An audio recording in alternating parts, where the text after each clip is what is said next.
କିନ୍ତୁ ଏ ଯେଉଁ ବଢ଼ିଲା ଭତ୍ତାଟା ଏମ୍ଏଲ୍ଏ ମାନଙ୍କର ମନ୍ତ୍ରୀମାନଙ୍କର ସେଇଟା ନ କରିକିରି ଜନସାଧାରଣଙ୍କର ହେଇଥିଲେ ଭଲ ହେଇଥାନ୍ତା। ଏହା ହିଁ ମୋର ନିବେଦନ, ଏହା ହିଁ ମୋର ଅଭିଯୋଗ। ବଡ଼ ବଡ଼ କର୍ପୋରେଟ୍ ମାନଙ୍କୁ ଆଣିବେ ଆଉ ଖଣି ଖାଦାନ ପାଣି ପାହାଡ଼ ଆଉ ଏସବୁ ବିକ୍ରି କରିବେ, ତାହା ନେଇକି ସେ ଭରଣା କରିବେ ଆଉ ନହେଲେ କୋର୍ଟ କରିବେ।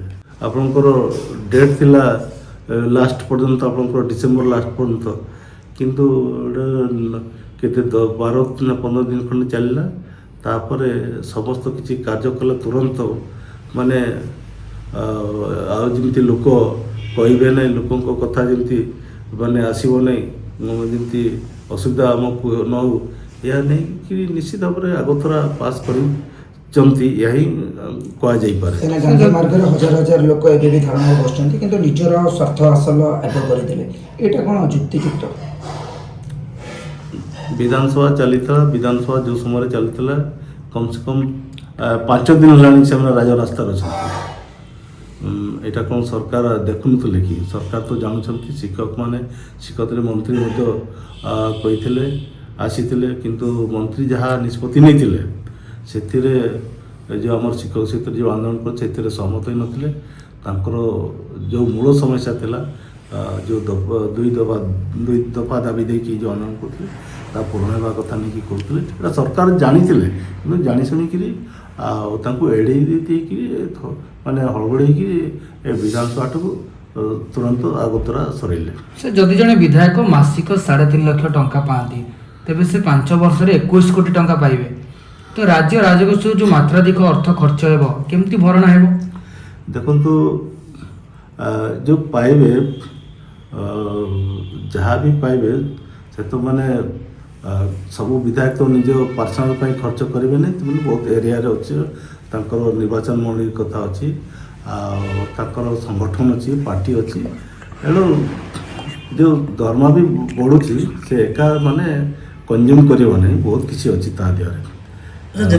ରାଜସ୍ୱ ନିଶ୍ଚିତ ଭାବରେ ହାନି ହେବ, ଆଉ କେଉଁଠୁ ତାକୁ ଭରଣା କରିବେ? ଆଉ ଏଇ ଲୋକଙ୍କ ଉପରେ ଟ୍ୟାକ୍ସ ବଢ଼ିବ। ଆପଣଙ୍କର ଖାଇବା ହେଉ କି ଅନ୍ୟାନ୍ୟ କ୍ଷେତ୍ରରେ ଯେମିତି ଟ୍ୟାକ୍ସ କରାହେଉଛି, ରୋଡ଼ ରାସ୍ତାରେ ଚାଲିଲେ ଯେମିତି ଟ୍ୟାକ୍ସ ବଢ଼ୁଛି, ଏହା କରିକି ତାକୁ ମେକଅପ୍ କରିବେ, ନହେଲେ କେଉଁଠୁ ଆଣିବେ? ଲୋକମାନେ ଜିତେଇବେ, କିନ୍ତୁ ଲୋକମାନେ ହଇରାଣ ହେବେ। ସବୁ ଜାଗାରେ ଏଇ ଅବସ୍ଥା ଚାଲି ଆସିଛି।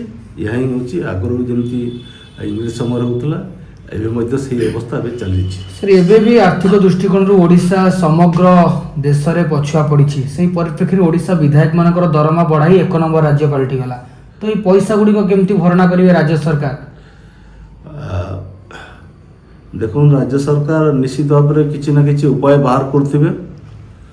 ଆଉ ବଡ଼ ବଡ଼ କର୍ପୋରେଟ୍ ମାନଙ୍କୁ ଆଣିବେ ଆଉ ଖଣି ଖାଦାନ ପାଣି ପାହାଡ଼ ଆଉ ଏସବୁ ବିକ୍ରି କରିବେ, ତାହା ନେଇକି ସେ ଭରଣା କରିବେ ଆଉ ନହେଲେ କୋର୍ଟ କରିବେ। ସାର୍, ସେତିକି ପଇସାରେ କ'ଣ ଚଳିବ? ଯେତିକି ଆଗରୁ କହିଲେ ଚଳିପାରିବେନି? ଆପଣ ବି ଜଣେ ବିଧାୟକ 2-4 ଥର ଚଳୁଛନ୍ତି, ସେମାନେ ଅସୁବିଧା କେଉଁଠି ହେଉଛି? ଆପଣ ବି ନିର୍ବାଚନ ମଣ୍ଡଳୀ ଗସ୍ତ କରୁଥିବେ, ତ ଆପଣ କ'ଣ ନିର୍ବାଚନ ମଣ୍ଡଳୀ ଗସ୍ତ ବେଳେ ପଇସା ଖର୍ଚ୍ଚ କରୁନାହାନ୍ତି, ସେମାନେ ଖର୍ଚ୍ଚ କରୁଛନ୍ତି କି?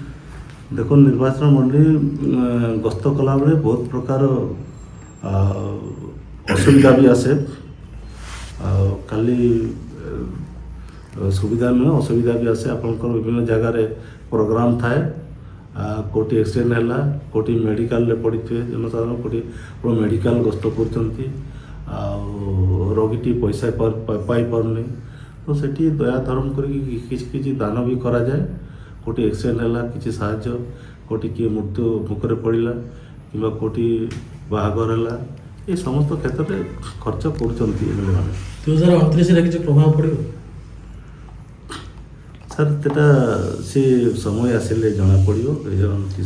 ସାଧାରଣରେ ବହୁତ ଅସନ୍ତୁଷ୍ଟ ପ୍ରକାଶ କରୁଛନ୍ତି ଜନସାଧାରଣ, ଯେ ବିଧାୟକ ଦରମା ବଢ଼ିଲା, କିନ୍ତୁ ଯେଉଁମାନେ ଦରମା ପାଇଁ ଦାବିଦାର ସେମାନଙ୍କର ମିଳୁନାହିଁ। ନିଶ୍ଚିତ ଭାବରେ ଏଟା ଦେଖାଯାଉଛି, ଆଉ ମିଡ଼ିଆରେ ପେପରରେ ବି ବାହାରିଲାଣି। ଆଉ ଯେତେବେଳେ ରାଜରାସ୍ତାରେ ଶିକ୍ଷକମାନେ ଆନ୍ଦୋଳନ କରୁଛନ୍ତି, କେବଳ ଶିକ୍ଷକମାନେ, ଅନ୍ୟ ସଂଗଠନମାନେ ବି ଆନ୍ଦୋଳନ କରୁଛନ୍ତି, ଏହି ସମୟରେ ତାଙ୍କ କଥା ନ ବୁଝିକି ଯଦି ବିଧାୟକମାନଙ୍କର କରାଯାଏ, ନିଶ୍ଚିତ ଭାବରେ ଗାଁ ଗଣ୍ଡାରେ ଏ କଥା ପ୍ରଚାର